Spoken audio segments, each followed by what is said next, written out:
Swazik, bonjour Dominique. Merci de votre présence pour ce webinaire de présentation d'un nouvel ouvrage dans notre collection Approche, dont vous êtes les auteurs, que je présente ici, si j'arrive à me mettre à bonne distance. Voilà. 5 langages graphiques décodés. Donc, c'est un ouvrage qu'on a fait paraître dans la collection Approche, qui est une collection de guides pédagogiques, voilà, qui ont vocation à être des outils facilement utilisables par les enseignants et les formateurs. Donc, avant de rentrer dans le vif du sujet, de vous poser quelques questions sur cet ouvrage pour mieux l'appréhender et en comprendre le contenu. Je vais vous présenter. Donc, Swazik, vous êtes enseignante au lycée du Briasset depuis 20 ans en histoire géo. Et du coup, vous avez des classes de 3e de l'enseignement agricole et des BTS. Et vous vous servez de votre activité d'enseignante comme support pour réaliser un doctorat en sciences de l'éducation en didactique de l'histoire, avec comme objet de recherche donc l'utilisation des cartes mentales auprès d'élèves en difficulté d'apprentissage pour la construction des savoirs en histoire. Et Dominique, donc on vous connaît de longue date chez Educagre Éditions, puisque vous êtes un auteur prolifique et fidèle. Donc vous avez contribué à pas mal d'ouvrages au sein de la maison d'édition. Et donc vous êtes enseignant au lycée Saint-Exupéry de Rennes, donc au sein du CNEAP, en sciences expérimentales, et donc vous avez contribué à plusieurs ouvrages et manuels scolaires donc parus chez nous. Je vais vous poser une première question. Est-ce que vous pouvez déjà nous expliquer ce qu'est un langage graphique, puisque vous nous décodez dans cet ouvrage 5 langages graphiques. Donc, je pense que pour nos publics, voilà, ça peut être intéressant que vous nous présentiez ce qu'est un langage graphique et la diversité des formes des langages graphiques et à quel moment on peut les rencontrer, que ce soit dans les activités d'enseignement ou peut-être même plus largement dans notre vie courante. Swazik, tu veux commencer? Alors ouais, j'ai juste commencé peut-être un tout petit peu. Je commencerai par dire c'est quoi déjà la langue, hein, pour pas faire une distinction entre la langue et le langage. Donc la langue, c'est un ensemble de signes. Et puis le langage, pardon, c'est lié à plutôt la communication, l'élaboration de sens. Il faut de l'argumentation, des points de vue. Donc l'objectif est bien la communication. Et puis on a une spécificité, notamment j'ai parlé pour l'histoire géographique, qui est le langage graphique. Et là, ça appartient en fait notamment au socle commun de compétences, hein, que les élèves doivent acquérir. Ça appartient également au référentiel notamment de géographie. Et donc le langage graphique, pour faire simple, ça peut être par exemple le langage cartographique, où il y a des signes, des flèches par exemple, des couleurs, et ça permet en fait de communiquer, de donner des informations sur une carte. Voilà, alors pour compléter, je dirais que c'est donner des informations de manière un peu codée, avec des graphiques, des photos, des images, des tableaux.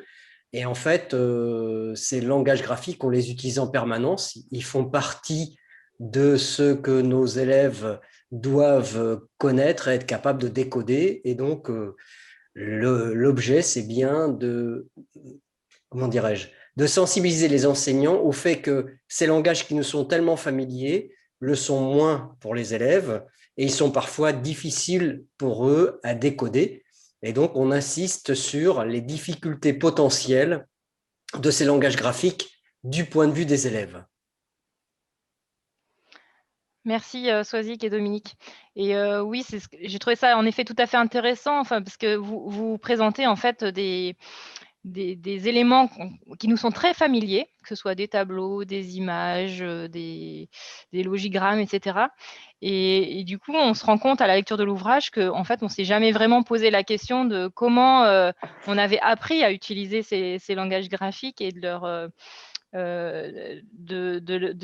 la façon dont on peut se les approprier et dans les apprentissages. Et donc, vraiment, je vous remercie pour tout ce décryptage. Je voulais juste peut-être rajouter, ça fait le lien en fait avec une réflexion des élèves en fait en première scientifique, où j'utilisais la carte mentale ou le schéma fléché, et j'utilise donc la flèche. Et pour moi, la flèche avait comme signification la conséquence, par exemple, hein, d'un événement. Et puis les élèves m'ont dit oui, oui, mais moi en bio, ça veut dire par exemple est mangé par. Ou en maths, ça veut dire prends la valeur de. Et là, je me suis dit, bah, pour les élèves, ça peut être source en fait de confusion. Et donc, c'est a été un point de départ aussi de, voilà, de ma réflexion sur un signe. Bah, ça veut dire quelque chose en histoire-géographie, mais ça veut dire peut-être autre chose dans une autre discipline, d'où les confusions en fait pour les élèves. Et pour Merci. compléter, même au sein d'une même discipline, on peut avoir des symboles qui changent de signification d'un schéma à l'autre, d'un graphique à l'autre. Et en biologie, on est souvent confronté à ce genre de problème. Et donc, il faut être très vigilant sur la signification des symboles utilisés et vérifier que les élèves les décryptent bien. Merci beaucoup. Du coup, vous m'amenez assez naturellement à une deuxième question, c'est finalement pourquoi vous est venue l'idée de cet ouvrage? Alors, j'imagine que c'est au regard de votre expérience pédagogique et didactique, mais du coup, est-ce qu'il y a eu un contexte particulier qui a fait qu'à un moment donné, vous vous êtes dit, bah, il faut qu'on produise quelque chose sur ce sujet-là, ou est-ce que c'était à la faveur aussi peut-être d'un programme particulier conduit dans le cadre de vos activités ou de votre doctorat, Swazik? Alors, je vais laisser la parole à Dominique parce que c'est d'abord Dominique qui a eu l'idée. Voilà, en fait, c'est parti d'une rencontre, comme souvent. C'est-à-dire que nous avons co-animé une session à l'IFEAP, donc l'Institut de formation de l'enseignement agricole privé. Et lors de cette formation, on a discuté, alors je me souviens plus dans quelles circonstances avec Swazik, et je lui ai dit que c'était un sujet qui m'intéressait parce que j'ai été formateur à l'IFEAP à plein temps, et ces problématiques-là m'intéressaient. Et j'avais récupéré des documents qui m'avaient interrogé à ce propos. Et c'était il y a fort longtemps, puisque c'était en 94 ou 95, et je n'avais jamais eu l'occasion. J'avais cherché à monter des sessions pour les enseignants sur ce sujet, et puis j'arrivais pas à trouver la bonne entrée, ça ne s'est jamais fait. Et en discutant avec Swazik, nous avons partagé le même intérêt pour ce sujet. On s'est dit, bah tiens, si on faisait quelque chose. Voilà, si je me rappelle bien, Swazik. C'est exactement ça, oui. Et moi, ça Voilà. faisait écho en fait aux difficultés bah, des élèves notamment de troisième agricole, mais pas seulement, d'interpréter, d'analyser, d'étudier les différents documents, les cartes, etc. Qui est en fait, je peux pas m'en passer. Ça fait partie de à chaque heure de cours, à chaque séance de cours, eh bien j'ai un document et je me rendais compte que notamment pour les élèves de troisième, bah, c'était source en fait voilà de difficultés. Et lors des sessions de formation, moi, j'avais déjà été sensibilisé parce que j'avais fait des travaux sur les représentations et j'avais présenté à des collègues des photos de microscopie électronique de cellules. Et en fait, je m'étais aperçu, et je le savais parce que j'avais travaillé un peu là-dessus, que hors du contexte, si on ne décrit pas ce que c'est quasiment impossible à décrypter. Donc l'image qui montre quelque chose, c'est une illusion. Et toute image est construite et elle nécessite des codes pour la lire, quelles que soient les images. Et on n'a pas toujours ces codes. Donc j'étais très sensibilisé moi aussi par rapport à ces problèmes-là. Merci. Et donc si on rentre un petit peu plus dans le contenu de l'ouvrage, enfin, vous avez déjà commencé à nous en présenter un petit peu certains éléments. Et donc du coup, notre collection approche, donc elle est souvent construite avec une première partie théorique, donc qu'on trouve ici, voilà, donc où vous présentez ce que sont les langages graphiques, que c'est à la fois des outils très utiles, mais qu'il faut les questionner, connaître leurs écueils et du coup apprendre à les utiliser de façon pertinente. Des éléments aussi sur du coup un petit peu les sciences cognitives, enfin, comment on apprend, la perception visuelle, le signifiant, le signifié, la notion aussi de mémoire. Et puis après, donc, on arrive dans une approche beaucoup plus pratique avec toutes ces fiches et puis donc ces langages graphiques regroupés en 5 types, les photos et les images, les schémas concrets, les schémas abstraits, où on va trouver là justement toutes les cartes heuristiques, les graphiques, les tableaux. Donc, je vous propose qu'on rentre plus dans le détail d'une partie ou d'une fiche pour que, voilà, que nos publics puissent bien appréhender par un exemple ce qu'on peut trouver dans l'ouvrage. Et puis, je peux même partager mon écran et, voilà, et montrer aussi un petit peu l'ouvrage pendant ce temps-là, sur la base de ce que vous pourriez nous présenter.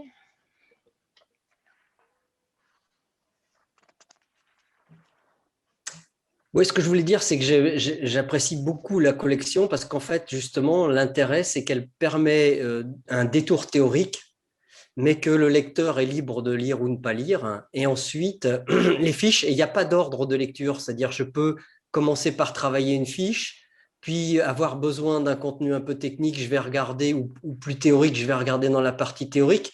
Et ce que j'aime dans cette collection, c'est qu'elle donne une grande liberté au lecteur. Je ne sais pas ce qu'en pense Soisic par rapport à ça. Oui, parce qu'on a voulu aussi que ça touche en fait un certain nombre d'enseignants, que ce soit l'enseignant de biologie, physique, chimie, d'économie, d'histoire-géographie, pour que voilà, toucher en fait un large public et peut-être aussi faire dialoguer les différents enseignants des différentes disciplines, parce que je pense qu'en dialoguant, eh bien, on peut trouver voilà, des solutions à nos difficultés, même si on n'enseigne pas en fait la même chose. Alors du coup, merci. Je vais partager du coup mon écran, comme ça on va pouvoir rentrer un petit peu dans l'ouvrage et puis le présenter de façon un petit peu encore plus concrète. Ah, peut-être ce qui sera intéressant, c'est la partie sur, je propose, Soisic, que tu me dises ce que tu en penses, sur image, parce que c'est souvent ce qui paraît le plus facile à lire. D'accord. Alors.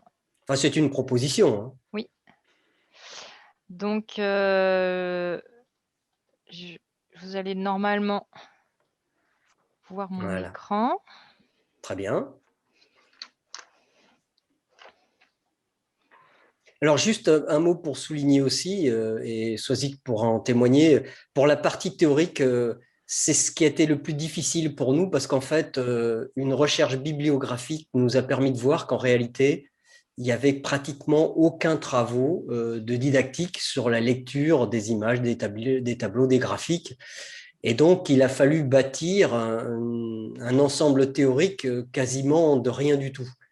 Et c'est à la fois très intéressant parce qu'on est très libre et en même temps compliqué parce qu'on peut s'appuyer sur très peu de travaux. Et c'est vrai que dans la phase d'écriture qui a été longue, on a eu des difficultés pour bâtir cette partie théorique. Ben, certainement parce que c'est un champ peu exploré, mais du coup, c'est bien. Du coup, ça vous a demandé effectivement un effort de conceptualisation, mais je pense que l'ouvrage apportera vraiment voilà, sur le sujet si effectivement il y a peu de littérature. Et on a eu du mal aussi, justement, des fois, à trouver, pas à s'entendre, mais parce qu'en fait, schéma, ça veut dire quoi en bio et ça veut dire quoi en géographie? Et ben voilà, quelquefois, on n'était pas d'accord, le mot croquis, par exemple. Donc, ça nous a permis aussi de se remettre un petit peu parfois en question, de s'interroger sur nos propres pratiques. Et donc, pour ça, c'était aussi un élément intéressant.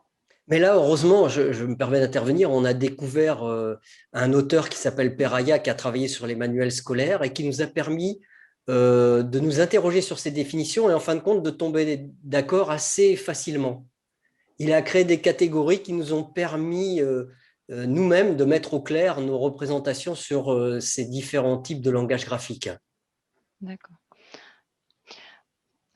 Enfin, il me semble effectivement que du coup, la catégorisation, enfin, on retrouve, enfin, à mon sens, quand même, toute la diversité qu'on peut trouver dans les langages graphiques. Alors du coup, si on est sur les photos, donc dans la partie les photos et les images, donc vous proposez du coup une analyse par différents types de photos qu'on peut trouver dans différentes disciplines. Donc les microphotographies en biologie, écologie, par exemple. Voilà, c'est exactement l'exemple. Problématique des échelles de grossissement. Voilà, on est exactement dans le problème que j'évoquais tout à l'heure, à savoir que quand on regarde les éléments qui sont là, la grande difficulté, par exemple, cette photographie est très intéressante, c'est-à-dire qu'en fait, quand on fait des photographies en microscopie électronique, on fait des coupes ultra minces. Et passer d'une représentation plane à une représentation en volume est quelque chose qui demande un effort conceptuel extrêmement intéressant. Je pense qu'on le perçoit sur ces deux exemples. En fait, suivant la manière dont on coupe la structure, elle apparaît différemment. Et donc, reconstruire une échelle en 3 dimensions pour que la cellule ne soit pas un type œuf sur le plat, vous voyez, avec un espèce de truc et puis au milieu un noyau qui ressemble au jaune d'œuf, et que ça prenne un volume, c'est un vrai enjeu. Parce qu'en fait, la biologie, c'est pas en 2 dimensions. Et voilà, la notion d'échelle aussi que vous abordez Mhm. sur l'infiniment petit, l'infiniment grand, comment Mhm. appréhender ces notions qui sont quand même éminemment complexes pour les apprenants. Donc là, à travers d'exemples pris en physique, par exemple. Voilà, c'est ça. Donc de l'infiniment petit à l'infiniment grand. Mm. Voilà. Après, sur des choses qui vont peut-être plus intéresser les historiens géographes Mhm. ou voilà, même d'autres disciplines sur l'analyse d'une photographie paysagère. C'est vrai que les élèves, ils aiment beaucoup en fait, hein, voilà, les images, mais en fait, faut leur expliquer qu'il y a une méthode, hein, donc 1er plan, 2e plan, et cetera.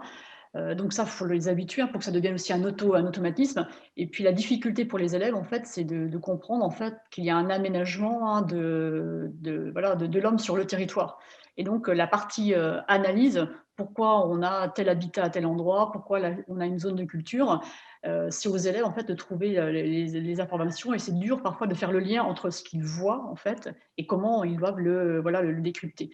Donc voilà, c'est la raison pour laquelle j'ai proposé là voilà, une fiche, hein, évidemment qui peut être, là c'est une fiche on va dire, hein, de base, mais qu'on peut perfectionner entre guillemets si on s'adresse à des élèves de 3e ou à des lycéens filière générale ou à des bacs pro. Là c'est juste les éléments en fait essentiels et puis qui sont évidemment modifiables. Mais c'est pour bien expliquer l'intérêt pour les élèves d'avoir une méthode, hein, dont on ne peut pas en fait se passer. Oui, et merci. Et du coup, c'est vrai qu'on retrouve ce type de fiches, ou d'autres fiches, effectivement, pour d'autres circonstances, notamment l'analyse de dessins ou de caricatures, par exemple. Enfin, ça fait aussi un peu écho, du coup, à ce qu'on a vécu aussi récemment. Du coup, sur la nécessité, du coup, d'aller, d'une méthodologie et d'un pas à pas pour bien en appréhender toutes les significations, avec, du coup, tout ce que l'enseignant doit amener pour que l'apprenant puisse du coup acquérir cette méthodologie après qu'il puisse reproduire pour. Voilà, parce que bon, on a beaucoup de choses à faire quand on est enseignant parfois, et au moins de commencer, en tout cas pour les enseignants peut-être débutants, d'avoir un élément de référence après que l'on peut modifier. Je pense que c'est un élément intéressant. Oui, je voudrais revenir sur notre volonté partagée, que ça soit quelque chose de très pratique au sens où on donne des exemples d'outils. Ce sont des exemples, pas au sens exemplaire, mais au sens où un cas possible. Donc en fait, ça peut stimuler l'imagination. Et après, nous, notre objectif, c'est que les enseignants se l'approprient pour ceux qui ont des difficultés ou qui veulent travailler différemment de ce qu'ils faisaient auparavant. Et à partir de là, de bâtir leurs propres outils, de se les approprier. Mais c'est bien des fiches pratiques qu'on propose avec des exemples précis. Alors, les traitements en Et fausse couleur, par exemple, ça c'est oui, un problème récurrent. C'est-à-dire, en fait, que représentent les plages colorées? C'est vraiment quelque chose d'absolument fondamental et dans de nombreuses disciplines. Et en plus, si vous voulez, dans l'actualité, on est dans la vie de tous les jours confronté en permanence à des images en fausse couleur et ça n'est pas toujours précisé. Alors, il faut juste dire que fausse couleur, ça veut dire qu'en fait, c'est un codage et que les couleurs ne sont pas les couleurs des objets, mais bien liées à un traitement de l'information. Je et rajouterais peut-être pour les couleurs en géographie aussi, il y a des codes aussi à respecter pour les couleurs. On va dire, pour faire très simple, le rouge va être l'élément important. Ça va être par exemple une ville mondiale qui va être une ville qui est moteur au sein de la mondialisation, donc on va la mettre en rouge. Mais pour les élèves, ça peut être un obstacle parce que le rouge, par exemple, c'est quelque chose qui est plutôt négatif. C'est l'objet, c'est un interdit, on ne peut pas le franchir. Ils pensent au feu rouge. Rien que cet élément-là, juste cette couleur-là, peut entraîner en fait des obstacles, hein, on dirait des obstacles épistémologiques, hein, si on est en didactique, mais c'est un élément à prendre en compte. merci. Et donc avec des couleurs qui peuvent être, l'origine peut être très différente selon que c'est une couleur, un parti pris ou liée à un colorant ou liée à une signification. Enfin, du coup, donc c'est effectivement quelque chose qui est à appréhender par les élèves.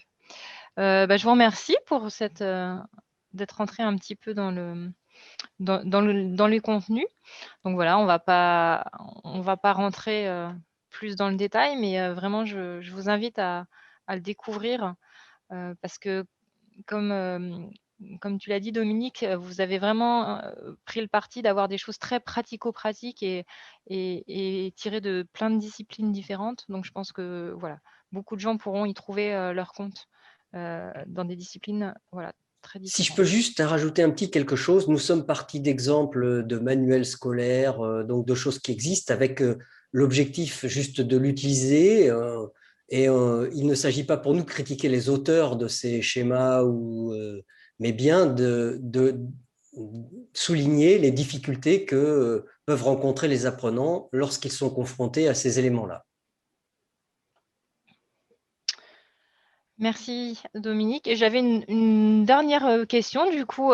Donc on voit dans votre ouvrage que l'utilisation d'un langage graphique inadapté, ça peut être vraiment un frein dans les apprentissages pour les apprenants et qu'il y a on sait qu'il y a des problèmes d'apprentissage assez importants dans certains publics, notamment l'enseignement agricole. Je sais, Soisy, que du coup vous enseignez des classes de troisième et qu'on a des publics notamment 10, alors avec toute la diversité des troubles 10 parce qu'on sait qu'ils sont multiples. Assez fort dans ces classes-là. Et du coup, comment ce sujet, je pense que votre ouvrage y contribue, mais peut-être plus largement, comment ce sujet il peut être pris en compte pour améliorer les processus d'apprentissage? Par exemple, c'est vrai que j'utilise notamment la carte mentale, hein, qui peut être un outil intéressant, mais j'y ajoute souvent aussi des couleurs, c'est-à-dire que si on prend une idée, la carte mentale en général, il y a une idée au centre, et puis tout autour de cette idée, on rajoute d'autres idées. Donc j'essaye d'expliquer aux élèves que pour chaque idée, en fait, pour que ça fasse sens, il faut qu'il y ait simplement une couleur. Voilà. Et ils peuvent rajouter aussi des images s'ils en ont besoin. Et voilà, je rajoute en fait les codes couleurs. Ça, c'est un élément intéressant. Et on peut rajouter aussi, notamment pour les troisièmes, des illustrations, donc une image, pour que ça fasse en fait un peu plus sens pour les élèves. Mais voilà, le jeu des couleurs et des images est un élément intéressant. Et puis, j'oblige, je peux le dire, les élèves, en fait, une fois que la carte mentale est réalisée, qu'on l'a fait en commun, à la réexpliquer. Enfin, voilà, qu'est-ce que ça veut dire? Qu'est-ce que tu as compris? Est-ce que tu peux la formuler pour bien vérifier que ça a du sens pour eux? Pour moi, une carte mentale doit toujours être verbalisée par les apprenants, dans la mesure du possible, bien sûr. Juste, je voulais ajouter quelque chose. Tu me diras, parce que Swazik est bien plus spécialiste que moi en ce domaine, mais pour certains élèves 10, utiliser les langages graphiques, c'est pour eux beaucoup plus facile. Je pense aux élèves qui sont dysorthographiques ou d'autres. Mettre du texte en graphique, faire des boîtes avec des mots, des idées, les hiérarchiser, ça peut leur permettre, donc, des cartes mentales ou d'autres manières de symboliser, ça peut leur permettre de surmonter des difficultés qu'ils rencontreraient quand ils sont confrontés à des textes qu'ils ont du mal à lire. Oui, tu as raison. Puis notamment pour les élèves 10 qui sont très fatigables, la carte mentale ou le schéma, c'est une valeur synoptique. Ils ont tout en même temps dans un même espace.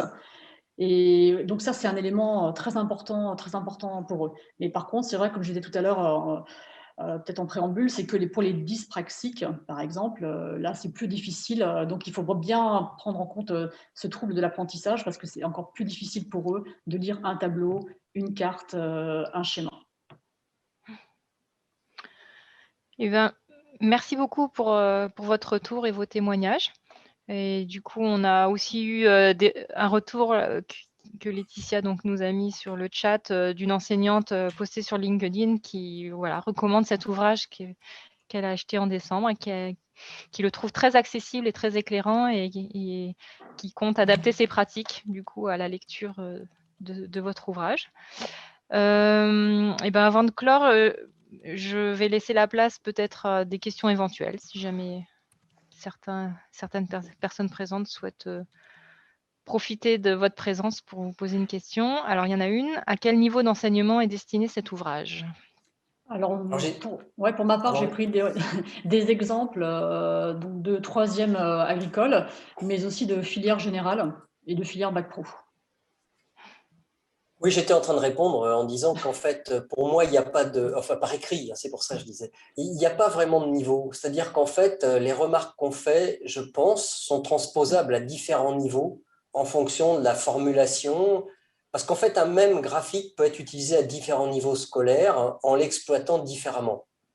C'est-à-dire qu'en fait, comme un texte, il y a différents niveaux de lecture. Et je pense que ça peut intéresser aussi bien des élèves de collège que des élèves de lycée, que des élèves d'enseignement supérieur, parce qu'en fait, on utilise ces langages graphiques partout. Oui, oui, je crois que ce soit les cartes heuristiques, les schémas avec des flèches, les tableaux, etc. Enfin, on en trouve partout.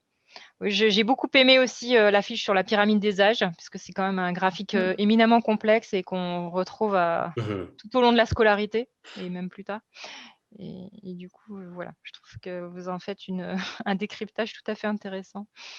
Voire même, on nous les présente pour nous proposer des réformes. Je pense à la Oui, réforme des retraites ou des choses comme ça. Et je pense qu'une bonne lecture de ce genre de graphique permet de déjouer un certain nombre de pièges d'interprétation. bien sûr. Mm.